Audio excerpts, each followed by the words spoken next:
नमस्कार, कसे आहेत सगळे? मजेत ना? असायलाच हवं.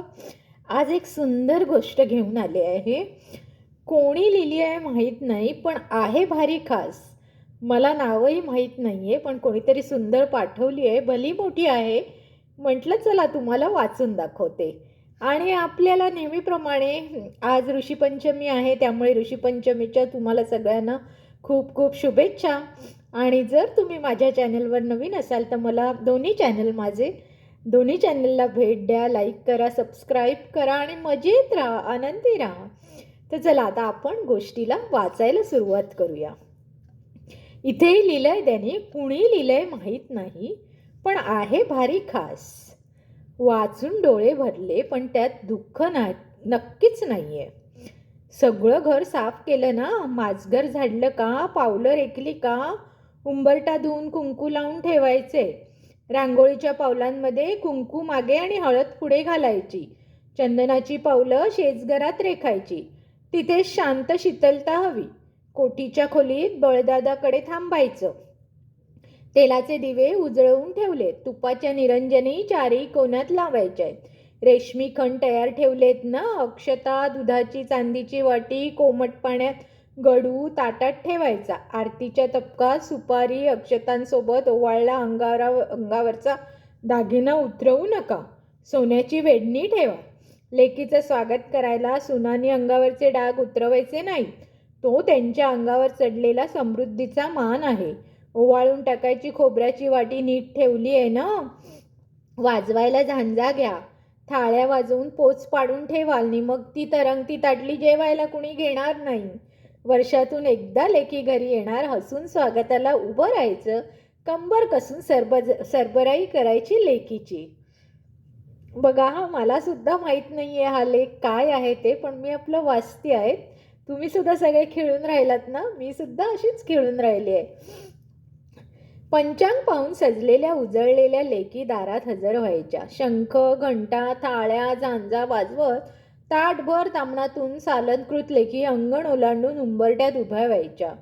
गौर आली सोन्याच्या पावलांनी म्हणत खापरपणजी कौतुकाने दुधाने मग कोमट पाण्याने लेकींचे पाय धुवून साजूक तुपाच्या निरांजनाने ओवाळून हळद कुंकू लावून औक्षण करून लेकींना घरात घ्यायची. मग हळदी कुंकवाच्या पावलांनी लेकी दोन दिशांनी घरभर फिरायच्या. आईने हातातला कंदील वर करून दाखवलेल्या प्रकाशात घर बघताना लेक विचारायची, इथे काय आहे? घरातली सून सांगायची, इथे सुख आहे, समृद्धी आहे. लेक म्हणायची, उदंड असू दे. माहेरचा चौसफी वाडा फिरत लेकी माजघर, साठवणीची खोली, कोठी, शेजघर हिंडत.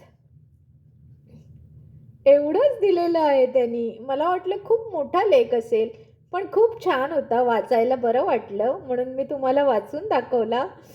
तर आता आपण पुढच्या लेखाकडे जात आहोत. खूप सुंदर होता लेख. आता आपण पुढे जात आहोत. पुढे कोणी काय पाठवले बघते. बऱ्याच लोकांनी काय काय काय काय पाठवलेलं आहे. हे बघा, आता एक हे सुंदर गदी माडगुळकरांची कविता आहे. एका तळ्यात होती. सगळ्यांना परिचित आहे, तर ती मी एकदा म्हणून दाखवते. एका तळ्यात होती बदके पिले सुरेख, होते कुरूप वेडे पिल्लू तयात एक. कोणी न त्यास घेई खेळावयास संगे, सर्वाहुनी निराळे ते वेगळे तरंगे. दाऊनी बोट त्याला म्हणती हसून लोक, आहे कुरूप वेडे पिल्लू तयात एक. पिल्लास दुःख भारी भोळे रडे स्वताशी, भावंडना विचारी सांगेल ते कुणाशी. जेते तयास टोची दावी उगाच धाक आहे कुरूप वेडे पिल्लू तयात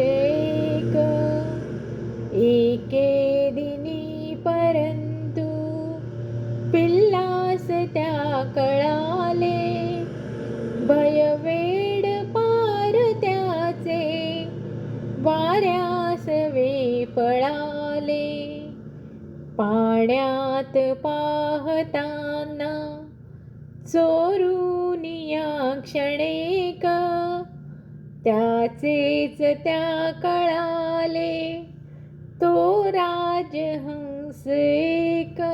किती सुंदर गदी माडगुळकरांनी लिहिलंय बघा, की त्याला वाटायचं की आपण कुरूप आहे, वेड आहे असं, आणि भावंड पण त्याला एवढं जास्त विचारायची नाही. पण जेव्हा तो मोठा झाला तेव्हा तो राजहंस निघाला.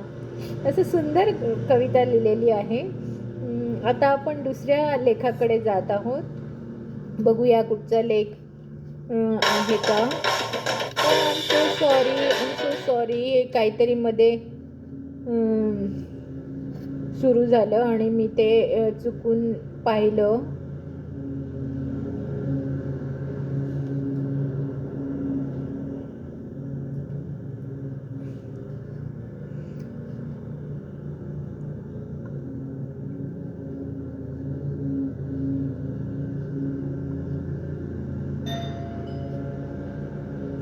तर आता मी तुमचा निरोप घेते. बाय.